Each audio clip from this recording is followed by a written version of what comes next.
introduce for a special welcome the Superintendent of the Women's Rights National Historical Park, Amy.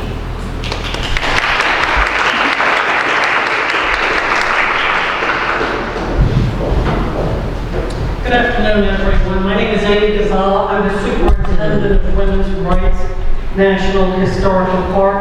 On behalf of the National Park Service, it is our honor to welcome Kathrine Switzer. It is our honor to welcome you all. In partnership with Generations Bank and the National Women's Hall of Fame, we are very happy to have this event today. At Women's Rights National Historical Park, the National Park Service preserves the site of the first Women's Rights Convention in July 1848. Here, the Declaration of Sentiments was issued declaring that all men and women are created equal. Fast forward to 1967. Kathrine Switzer registers for the Boston Marathon. She is the first woman to be an official entrant. Broadcast internationally, the act explodes when an official of the marathon attacks her on the course before being blocked by her partner. Kathrine Switzer is a trailblazer and reminds all of the struggles for equality that continue today. It is my honor to welcome Kathrine Switzer, and please welcome Jeannie Giovannini of the National Women's Hall of Fame. Thank you.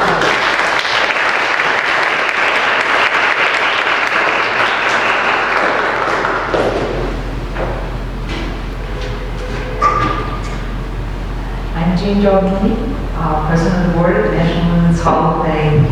Welcome, Kathrine. Welcome. On behalf of the Hall, we thank you for participating in all the wonderful events this weekend. As I watched you this morning, speaking to hundreds of middle school and high school children, you could hear them cry. I have watched you before, Auburn a couple of years ago, and I was once again inspired by your courage and your character, and how you express it, and how you relay that, and how people all relate to you. You exemplify with your leadership and positive influence why there is a National Women's Hall of Fame. We are proud to have you as one of the 266 inductees. Thank you for being here.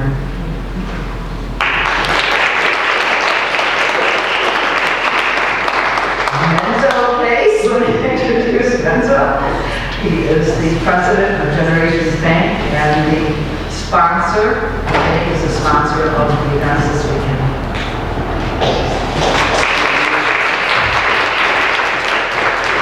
All right, well, it's so good to see a few people out here today, and that's one of the things that we're trying to do. We're trying to get more people to hear the story of great women, and there's been so many in our country's history, and just to have Kathrine here to represent women's rights in action is such a pleasure, and her husband, Roger Robinson, who we haven't heard about yet, and I'm here to introduce him, so I'll give you a little background. Roger is a runner, a writer, a scholar, an educator, and professor emeriti of Victoria University of Wellington, New Zealand, which should become abundantly clear shortly. A world champion athlete representative for England and New Zealand. He later set age group records at the Boston and New York City marathons, and has returned to a high ranking in over 70 age groups. Wow. The finish one is amazing, but to finish at any age is crazy. We get a little bit older. Has more than 20 books range from very literary scholarship to extensive writing on running and its history. The acclaimed 26.2 Marathon Stories was authored jointly with Kathrine and his recent Spirit of the Marathon, the challenge and the journey includes original work on the history of women's running. As a running journalist, Roger has been an advocate for women's running since the 1960s, and parallel as that as a senior academic introducing and contributing to one of the earliest programs in literary women's studies. The scholarly publications include Kathrine Mansfield, a book on her, an only modern edition of historically important utopian feminist, wow, this is tough, novel in 1889, Anno Domini, or A Woman's Destiny, by Julius Vogel, who as the Prime Minister, introduced the world's first women's suffrage legislation passed in New Zealand in 1893. The That Unique book and Roger's books on running are available at the Race Expo, which is coming soon. We have 981 runners as of this moment registered to run.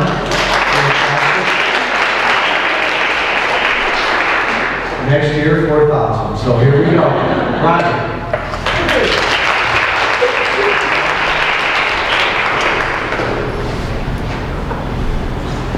Congratulations first to everyone that's been responsible for putting this into race together.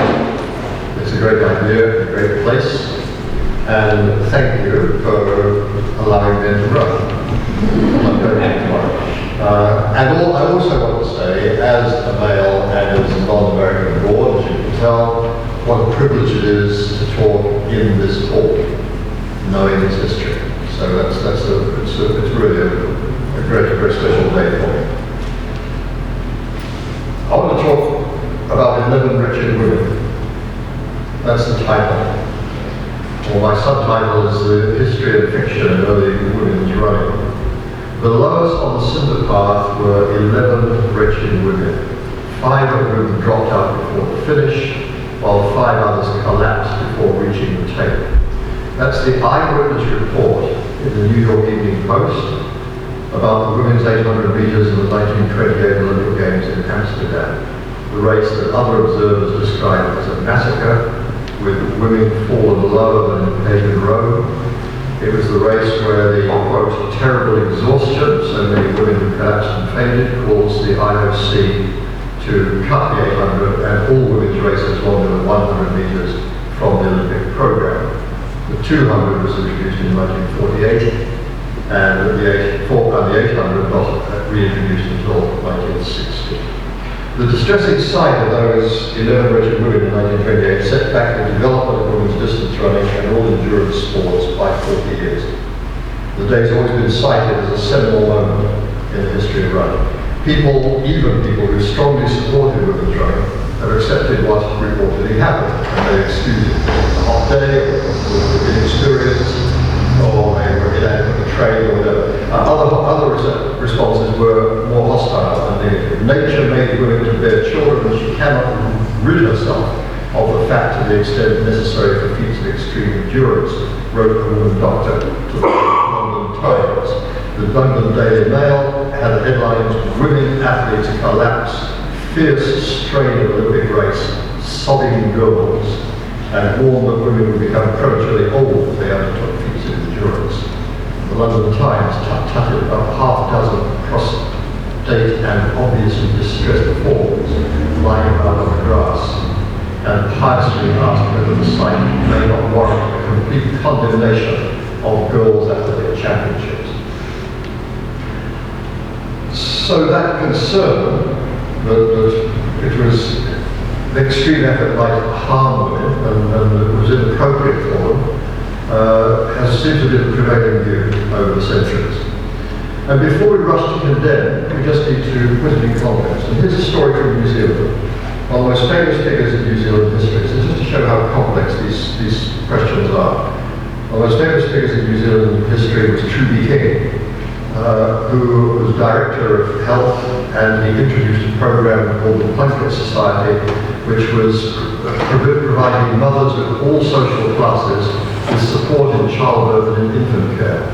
provided trained nurses, and just as I say, in care, in comes Jackson, aged almost 2, which will hear from him, I've no doubt, very shortly. He's a sort of fringe member of the 261 movement, and he's certainly fearless. Trained nurses, and this program had a huge impact in educating families in matters like nutrition and hygiene. And the work lowered infant mortality rates in New Zealand from 88 per 1,000 to 32 per 1,000 in 30 years. So a very significant program. But Trudy King's motive was imperialistic and racist. The basis of his work was the belief that women's role was to breed troops for protecting and expanding the empire. And that became more explicit during World War I. And again, as it's a complex question, you can see why New Zealand was concerned about population, because New Zealand lost a higher proportion of its total population in World War I than any other country in the world. Huge, because it's a small country, lost huge numbers of people. So you can see why a small country trying to develop a separate culture would be concerned about it. So those concerns, it's a complicated issue. You can praise Trudy King for his work, but you can have reservations about his motives, and it's hard to put it into historical context. Let's try and look at the whole picture. Women have been restricted pretty well throughout history in physical activities. They took no part in the ancient Greek games, partly because for religious reasons the athletes competed naked. The Greek word for athletics, gymnastic, actually means exercises performed naked, so you can see issues there. In recent centuries, conventions of behaviour and modesty of dress restricted women's freedom. There's no way that a Victorian lady of any social standing, least of all a married woman or a mother, could have done anything physically strenuous or requiring endurance in public, except, one has to say, horse riding and hunting, partly because those were signs of social status. Even that book, that you heard of, Anno Domini 2000, or Woman's Destiny, a book which envisaged a future, is called Anno Domini 2000, written in 1889, but it was a futuristic novel about the year 2000, which is why I did a new edition of it for the year 2000. And it envisages a world in which all leading positions are held by women. The women scientists, women doctors, women engineers, Prime Minister of the British Empire is a woman, and the President of the United States is a woman. Just leave that to make it but there's no reference to sport or athletics. It's just it wasn't. Vogel was a politician of Jewish origin, so well aware of the problems of underrepresented or groups that were having to deal with opposition. Sport is not something that interested him. The Greeks, however, did have separate games for women. The picture is not entirely negative. They enjoyed their myth of the great huntress and runner Atalanta, who could outrace any man. In Roman era Sicily, the famous mosaics on the floor of the so-called mosaics floor of the so-called bikini girls showed women not just playing but competing in those sports. We'll see that in a minute. Many Native American cultures had long-distance races as part of initiation rituals for girls as well as for boys. And the Tarahumara in Mexico have day-long distance races for women as well as for men. I was at a conference at Harvard about Native American running just 3 weeks ago at the time of the Boston Marathon. In Ireland, the mountain in Ireland is called Slievenamon, which means the mountain of women. And the story is that the great hero Finn McCool wanted to choose his wife, and so he set up a race between all the best women runners. And unfortunately for him, after the best runner won the race, she ran off with his more handsome younger cousin. A story that I suppose showed women exercising the right to choose as well as the right to run. Rural sports in England and Europe often included races for young women, which were called smock races. Smock, S-M-O-C-K, because prize was usually a petticoat or a piece of underclothing, and because the women often ran in their underwear. In my book, Running in Literature, I did a whole section on the poems that were written about the smock races. Women of higher social class could ride or walk. They could even, like some heroines of Jane Austen, or the Bronte sisters, and Marian Evans, George Eliot, or Kate Chopin, as in the Awakening. They could walk long distances and get wet and muddy. And when this panel was first conceived, we were going to have a third speaker, a man called Harry Hall, who's done a book about pedestrians, the women ultra-long distance walkers of the 1870s.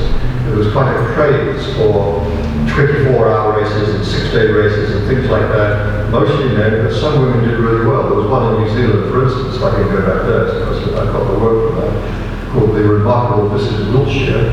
And in 1876 in Auckland, she walked 100 miles in 24 hours. And at that point, only the very best men had achieved that, and they had achieved it about 3 or 4 years before. We first hear of competitive women's running in Western society when in 1895, Vassar College held a women's track meet. And then in Paris in 1903, a race was held 7 miles from Paris to Nanterre for young female shop assistants and attracted 2,500 runners. Why? We don't know. I guess they all got the day off, but who knows. And last, an important area of early modern running, which too often gets forgotten, is cross-country. You run cross-country in high school, you're part of a great tradition. Cross-country races for women over 2 to 4 miles were first held in Europe shortly after World War I, as part of the liberalization of what women could do at that time. France held the national championships in 1923. It's much earlier than we think of women's distance running beginning. Followed by England in 1927. There was an international between England, Belgium, and France, held in France in 1931. One problem with this early history, which I've just skimmed, is that we talk about Native American running, we talk about ancient Greece, there are almost no written sources. So we've got to somehow find other sources, and often terminology changes. This is just a warning. For many years, it was accepted until just recently, until about 2 years ago, it was accepted that the first marathon by a woman establishing the world mark was run by Violet Piercy in London in 1926, even though some of us had doubts about the date of the course and other things. Recent research has shown that she did indeed run a long way, started in Windsor where the marathon started, and ended the run by emerging onto the stage of the Golders Green Hippodrome because she was also a stage performer. She had not run 26 miles, 385 yards. It didn't occur to anybody that was necessary. Marathon just went a long way. And you can see advertisements and reports of races up to about 1930, like a 10-mile marathon, a 40K marathon. In Canada recently as a race, which started in 1908 as a 6-mile marathon. So the word marathon didn't have a precise meaning. And talk to most people, not runners, talk to anybody outside, they still don't know how far a marathon. They can run a long way, run a marathon. So you can see how that causes confusion in trying to actually write the history. But let's look at some of the non-written sources and how Gina's going to help us. And first of all, we've got some wonderful images on Greek vases showing women racing. And we know from the separate games were held that were dedicated to Goddess Seneca. We just hold that a minute, please. There were probably other games at other places. And apparently, judging from this, they ran hard, with flying hair, springing knees, pushing feet, wearing loose mid-calf skirts, and the artists were able, by scraping through the black paint and letting the colour show through, and even show their ornaments in their dress, and the one with the nose ring on the left. So the details are there. And then this, then we go on, Gene, on to the next one. This is how they run. Their hair hangs loose and they wear a tunic reaching to a little above the knee with the right shoulder bare. Like the men, they have the Olympic Stadium reserved for them for their games. So there's a sculpture which is in the Athens National Museum. Now we get the Roman mosaic with the so-called bikini girls. They're not just playing beach ball, they're competing in long jump. Weights on the left, and I just hold it when I talk about it, okay?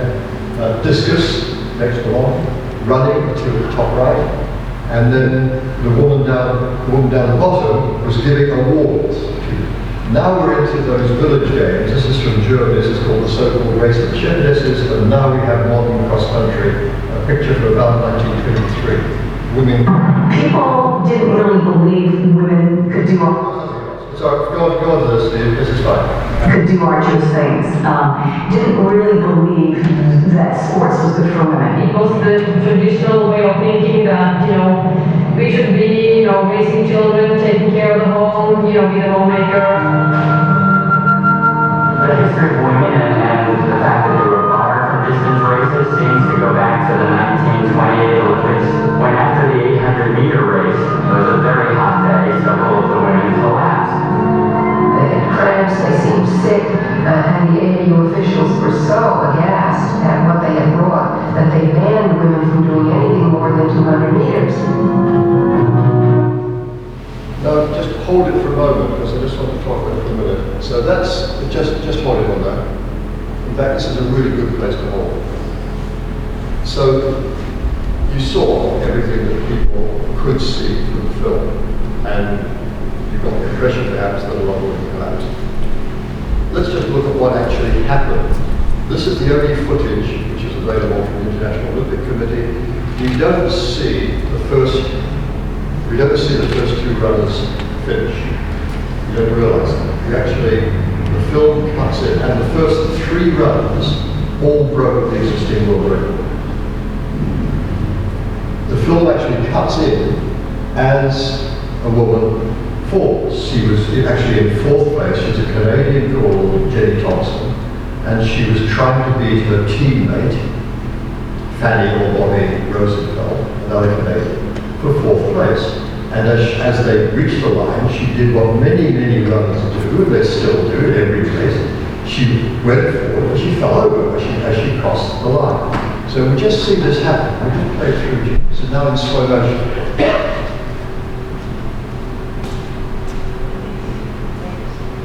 See her fall. There's the third place runner. Jenny Thompson falls alongside the other Canadian. And then we just run it on through. Official comes and helps Jenny Thompson up. Other runners are coming through. They're looking a bit tired as runners go. There's the first two finishers.